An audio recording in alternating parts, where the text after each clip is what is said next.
කතාවේ තවත් ඉදිරි එපිසෝඩ් එකක් ගැන අද අපි කතා කරන්න බලාපොරොත්තු වෙනවා.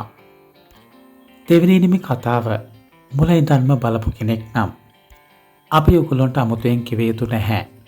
අනුහස්ගේ මුල්ම පෙම්වතිය වුණේ සමල්කා. ඇත්තටම ඉතින් කතාව බලන කවුරුවත්ම හිතුවේ නැහැ සමල්කා මේ විදියට කතාවෙන් ඉවත් වේවි කියලා. ඒ කියන්නේ හදිස්සියෙම සමල්කා පැවිදි වෙන්නේ කී ජීවිතේ කලකිරිලා. ඒකට ඉතින් හේතුව විදියට එදා තිබුණේ සමල්කාගේ අම්මගේ අසනීපය. ඒ කියන්නේ සමල්කාගේ අම්මට තිබ්බ අසනීපය සමල්කාට දරා ගන්න බැරුව සමල්කා පැවිදි ජීවිතයට යනවා. එදා ඉතින් අනුහස් හිත හදාගත්තේ ගොඩක්ම අමාරුවෙන්. එදා සමල්කාගේ හොඳම යාළුවා වුණේ ලිහිණි. සමල්කාගේ උනත් එදා අදහසක් තිබ්බා ලිහිණි අනුහස් එක්ක සම්බන්ධයක් ඇති කරගන්නවා නම් ඒක හොඳයි කියන එක.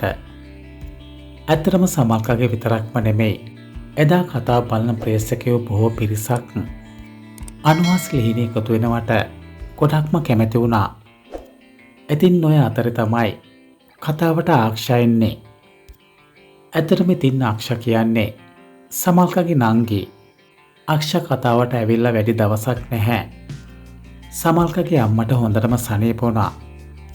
ඇත්තටම ඉතින් කතාවේ කාලයක් තිස්සේ ලිහිණිද අක්ෂද කියලා ප්‍රේක්ෂකයෝ දෙපැත්තකට බෙදුණා. අපිට ඉතින් ඒක හොඳටම මතකයි. මොකද එදත් අපි කැමති වුණේ අනුහස් ලිහිණිව කසාද බඳිනවා නම්. නමුත් ඉතින් අනුහස්ගේ හිතේ ලිහිණි ගැන එහෙම අදහසක් තිබ්බේ නැහැ. පස්සේ ඉතින් දෙව්මිගේ අවන්තකේ විවාහයෙන් පස්සේ අක්ෂා අනුහස්ව දාලා සදාටම යන්න ගියා. ඒ කියන්නේ සමල්කාගේ අක්ෂගේ දෙන්නගෙම වෙන්වීම අනුහස්ට දරා ගන්න සිද්ධ වුණා.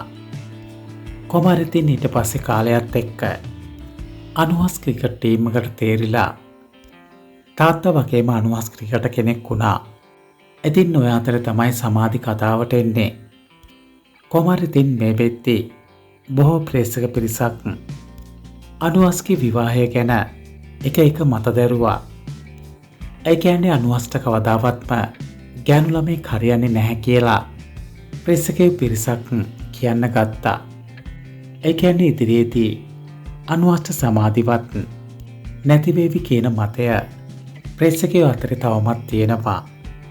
ඉතින් ඔබත් ඔය කුමන මතය දැරුවත් ඔබේ අදහස අපේ වීඩියෝ පහලින් කමෙන්ට් කරන්න. නාලිකාවට ඔබ තවමත් අලුත් කෙනෙක් නම් අපිව සබ්ස්ක්‍රයිබ් කරලා අපිත් එක්ක එකතු වෙන්න.